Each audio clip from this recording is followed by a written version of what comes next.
নমস্কাৰ। আজিৰ ভিডিঅ'ত আমি এটা অতি গুৰুত্বপূৰ্ণ তথা মহান মানৱীয় গুণ নম্ৰতাৰ বিষয়ে আলোচনা কৰিম। নম্ৰতা কি আৰু ই কিয় গুৰুত্বপূৰ্ণ? নম্ৰতা হৈছে এক মহান গুণ যিয়ে এজন ব্যক্তিক নিজৰ শক্তি আৰু সীমাবদ্ধতা দুয়োটাকে সঠিকভাৱে উপলব্ধি কৰিবলৈ সহায় কৰে। আমাৰ মানুহ হিচাপে প্ৰত্যেক ক্ষেত্ৰতে আমাৰ এটা সীমাবদ্ধতা থাকিবই। আমি কিমান কাম কৰিব পাৰোঁ বা আমি কিমান সফল হ'ব পাৰিম বা আমি কিমান সক্ষম তাৰ এটা সঠিক উপলব্ধি হোৱাত নম্ৰতাই আমাক সহায় কৰে। আমাৰ শক্তি কিন্তু সীমাবদ্ধ, আমাৰ দক্ষতা সীমাবদ্ধ। আমি যদি ভাবোঁ যে আমি যথেষ্ট শক্তিশালী বা আমি বহুতো দক্ষ মানুহ, ঠিক কথাটো কিন্তু সঁচা নহয়, কাৰণ আমাৰ এটা সীমাবদ্ধতা থাকে আৰু এজন নম্ৰ ব্যক্তিয়েহে সেই সীমাবদ্ধতা উপলব্ধি কৰে। কিয় গুৰুত্বপূৰ্ণ? নম্ৰ হোৱাৰ অৰ্থ হ'ল নিজকে সৰু বুলি ভবা নহয়, বৰঞ্চ নিজৰ সামৰ্থ্যৰ ওপৰত আত্মবিশ্বাস ৰাখি আনৰ পৰা শিকিবলৈ সদায় প্ৰস্তুত থকা। নম্ৰ ব্যক্তি মানে সৰু বুলি ভবা নহয় যে মই নম্ৰ, মই সৰু, সেয়া নহয়। আপোনাৰ নিজৰ ওপৰত আত্মবিশ্বাস আছে, আপোনাৰ নিজৰ শক্তি তথা সামৰ্থ্যৰ ওপৰত আপুনি বিশ্বাসী। সেয়া স্বত্বেও আপুনি আন এজন ব্যক্তিৰ পৰা শিকিবলৈও সদায় প্ৰস্তুত। কাৰণ আমি কৈছোঁৱেই যে আমাৰ জ্ঞান হওক বা দক্ষতা হওক, চবৰে এটা সীমাবদ্ধতা থাকে আৰু নম্ৰ ব্যক্তিয়ে সেইখিনি কথা বুজি পায়। গতিকে তেওঁলোক আনৰ পৰা শিকিবলৈ সদায় প্ৰস্তুত হৈ থাকে। নম্ৰতা জীৱনত কিয় গুৰুত্বপূৰ্ণ তাৰ কিছুমান কাৰণ হ'ল সি আজীৱন আমাক শিকিবলৈ সহায় কৰে। নম্ৰ মানুহে জানে যে সকলো কথা তেওঁ নাজানে, সেয়েহে তেওঁ নতুন জ্ঞান আৰু অভিজ্ঞতা আহৰণ কৰিবলৈ সদায় আগ্ৰহী। সম্পৰ্ক অধিক মজবুত কৰে। নম্ৰ ব্যক্তিয়ে আনৰ কথা মনোযোগেৰে শুনে, নিজৰ ভুল স্বীকাৰ কৰে আৰু আনক সন্মান দিয়ে।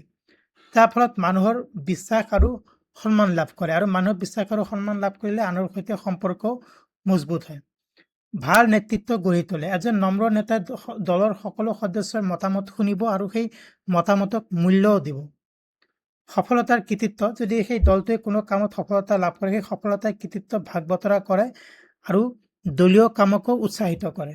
গতিকে নম্ৰ ব্যক্তি এজন ভাল নেতাও হ'ব পাৰে। প্ৰতিকূল পৰিস্থিতিৰ সন্মুখীন হ'বলৈ শক্তি দিয়ে। জীৱনত ভুল আৰু বিফলতা স্বাভাৱিক। আমাৰ জীৱনত আমি ভুল কৰিমেই বা আমাৰ জীৱনত যিমানেই চেষ্টা নকৰোঁ কিয় কোনো না কোনো ক্ষেত্ৰত আমাৰ জীৱনত বিফলতা আহিবই। তাক আমি স্বাভাৱিক বুলি, নম্ৰ ব্যক্তি এজনে তাক স্বাভাৱিক বুলি মানি ল'ব পাৰিব আৰু হতাশ নোহোৱাকৈ পুনৰ নিজৰ বাটত আগুৱাই যাব পাৰিব। বিবাদ কমায়। নম্ৰতাই সহানুভূতি, ধৈৰ্য আৰু আনৰ দৃষ্টিভংগী বুজিবলৈ শিকায়। ইয়াৰ ফলত অপ্ৰয়োজনীয় সংঘাত হ্ৰাস হয়। নম্ৰ ব্যক্তি এজনে তেখেত নিজৰ পৰিস্থিতিটো বুজি পায়, তেখেতৰ ধৈৰ্য আছে বা তেখেত আনৰ কথা শুনে বা আনৰ দৃষ্টিভংগীও বুজিবলৈ সহায় কৰে। যেতিয়া এজন ব্যক্তিয়ে আনৰ কথা ধৈৰ্য সহকাৰে শুনিব বা সেইজন ব্যক্তিৰ প্ৰতি সহানুভূতি থাকিব বা সেইজন ব্যক্তিৰ দৃষ্টিভংগীও বুজিবলৈ সক্ষম হ'ব, তেতিয়া সেইজন ব্যক্তিৰ সৈতে কোনো কথাতে অপ্ৰয়োজনীয় সংঘাতত লিপ্ত নহয় এজন নম্ৰ ব্যক্তি।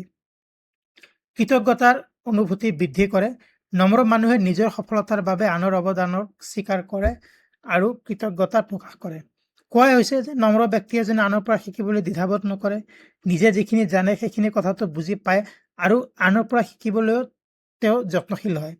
গতিকে সেই নিজেও যেতিয়া সফলতা লাভ কৰিব, আনৰ পৰা পোৱা অৱদানক সেইজন ব্যক্তিয়ে স্বীকাৰ কৰে আৰু তাৰ কাৰণে কৃতজ্ঞতাও প্ৰকাশ কৰে।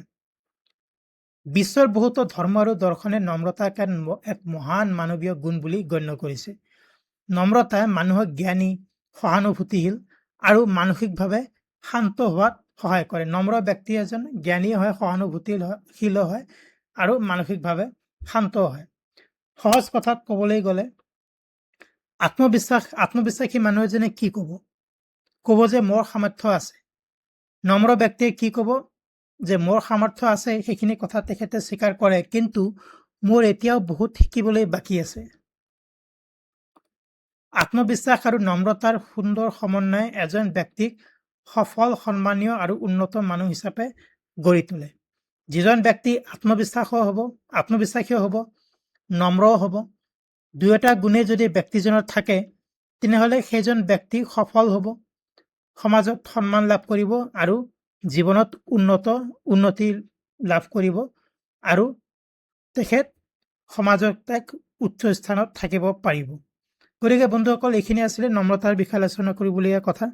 আত্মবিশ্বাস আৰু নম্ৰতা দুয়োটা থকাই এজন মানুহৰ কাৰণে গুৰুত্বপূৰ্ণ, তেতিয়াহে এজন সফল আৰু উন্নত ব্যক্তি হিচাপে তেখেতে সমাজত সন্মানসহ থাকিব পাৰিব। ভিডিঅ'টো যদি ভাল পাইছে প্লিজ লাইক কৰক, শ্বেয়াৰ কৰক। চেনেলটো যদি ছাবস্ক্ৰাইব কৰা নাই প্লিজ ছাবস্ক্ৰাইব কৰক। এনেধৰণৰ আন এটা গুৰুত্বপূৰ্ণ ভিডিঅ'ত অতি সোনকালে লগ পাম। ধন্যবাদ।